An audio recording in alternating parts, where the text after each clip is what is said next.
Hi everyone, আজকে আমি class 9-এর life সায়েন্সের সেকেন্ড চ্যাপ্টারে সেন্ট্রোজোম ও সেন্ট্রোমিয়ারের মধ্যে কয়েকটি পার্থক্য নিয়ে আলোচনা করছি। নাম্বার 1, সেন্ট্রোজোম সাইটোপ্লাজমীয় অঙ্গাণু, সেন্ট্রোমিয়ার নিউক্লিয় বস্তু।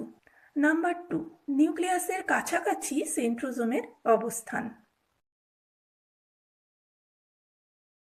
নিউক্লিয়াসের ভিতর ক্রোমোজোমের মধ্যে সেন্ট্রোমিয়ার থাকে।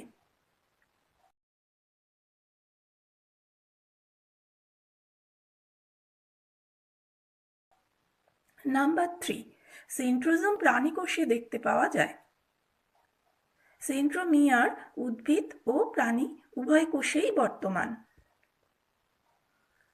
নাম্বার 4, আরএনএ এবং প্রোটিনের সমন্বয়ে সেন্ট্রোজোম গঠিত।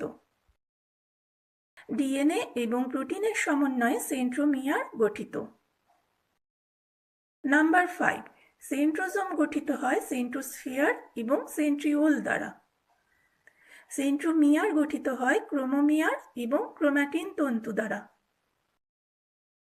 নাম্বার 6, স্পিন্ডল তৈরিতে সেন্ট্রোজোম উল্লেখযোগ্য ভূমিকা গ্রহণ করে।